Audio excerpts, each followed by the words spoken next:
Today, we're having a conversation about money, and that is a trigger for so many of us in the creative industry because it's much easier for some of us to talk about other things. It's easier for some of us to talk about sex than it is to talk about money. And yet, money is such a stressor. When I get new clients coming to me, almost always one of the biggest obstacles for them is centered around income and money, mindset around money, and and just generating income. And how do you separate what you need to feel secure versus how you make the money? Because so many of us define our success by what we do. And if you've never heard me say it before, you are more than what you do. Your success lies in the actions you take, right? Not the results you make. And if we're measuring our success by our money, we're going to always feel like it's never enough. So I want to just have a little conversation around it because as we start to come back from this pandemic, many of us have probably accrued some debt, or many of us have been living off of unemployment, and we have to sort of figure out some systems. And if you don't have systems in place, you're going to feel trapped. I always say with structure comes freedom, and the same is true when it comes to money. So I want to give you, first off, a resource, a book that really helped me early off, and that is called How to Get Out of Debt, Stay Out of Debt, and Live Prosperously by Gerald Mundis.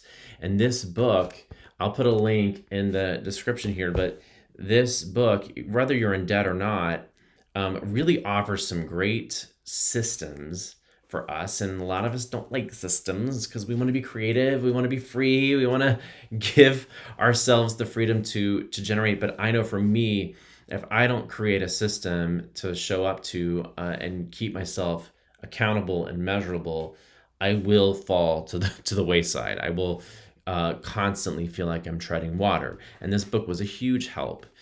There's also, I'm not a financial expert, so there's lots of great resources through the Actors Fund that I think they have a great course that you can take, and they're free, right? So if you can go through the Actors Fund, if you're somebody who wants to get some guidance around money, I would do that. But the number one thing I want to leave you with as a mindset tool around money is just what I said earlier, is that with structure comes freedom. And ask yourself, am I allowing myself to define my worth through what I'm doing? Because sometimes there's a separation we have to make to get going, especially when we're new and we're starting out, or maybe we haven't been able to make money as performers doing what we love. Sometimes I have a client who came to me very early on, and she said, I want to make all of my money as an actor. But the mindset I want you to think about is that some of the wealthiest people in the world actually don't just make their money from one thing. They have multiple streams of income. And some of those things, in order to get started, they have to do things that maybe don't light them up, but they generate income. And so ask yourself, is this an income producing activity? Am I focused on making income that's going to support me doing what I love? Because you can't win a Tony if you can't eat. So this week, just start to think about your money. Are there systems in place? Are you creating times where you look at your numbers, where you have conversations about it? You know, one of the things I have with clients who are maybe struggling the most financially is the first thing we do is we look at our numbers. We say, okay, I need to look at my income versus my expenses and decide based on the facts and not the drama, right?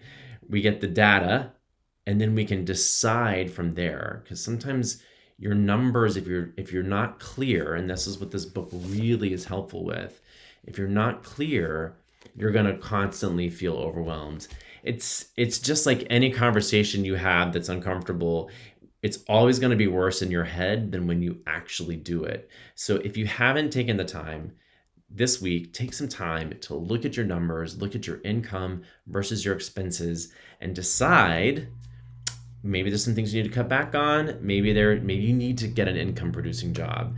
And just know that like creating income is not the same as doing what you love. Sometimes creating income is going to support you doing what you love.